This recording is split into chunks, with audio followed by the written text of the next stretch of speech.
چین کے مطابق belt and road منصوبے سے متعلق اس کے 2 روزہ فورم کے دوران 64 بلین ڈالرز کے مزید معاہدوں پر دستخط ہوئے۔ پاکستان نے اس بار ہونے والے فورم میں چینی منڈیوں تک ڈیوٹی فری رسائی، دوسرے پاکستان چین آزاد تجارتی معاہدے اور سی پیک میں توسیع کے علاوہ 2 نئے معاہدوں سمیت 16 سمجھوتوں پر دستخط کیے۔ تاہم بیلٹ اینڈ روڈ انیشیٹو پر ایک بڑی تنقید یہ ہے کہ اس کے تحت ہونے والے پروجیکٹس سے دوسرے ممالک کا فائدہ کم اور چین کا زیادہ ہوگا۔ چند ممالک جن میں یہ منصوبے لگائے جا رہے ہیں اس بات پر پریشان ہے کہ یہ سرمایہ ان کی کمپنیز سے زیادہ چینی کمپنیز کی مدد کر رہا ہے، بلکہ شاید کچھ کیسز میں یہ کرپشن کو بڑھا رہے ہیں یا ماحول کو نقصان پہنچا رہے ہیں، اسی لیے ہم ان پر کچھ دباؤ دیکھ رہے ہیں۔ دنیا کے مختلف ممالک میں اس منصوبے کے پروجیکٹس کے لیے چینی قرضوں کی واپسی کے حوالے سے بھی تشویش پائی جاتی ہے۔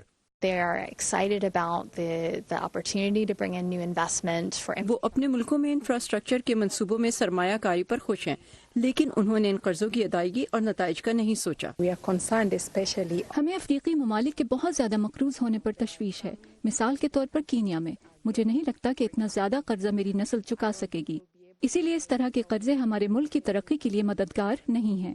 اس کے باوجود چین کے مطابق اب تک BRI کے پروجیکٹس میں 125 ممالک اور 29 بین الاقوامی ادارے 173 شراکتی معاہدے کر چکے ہیں۔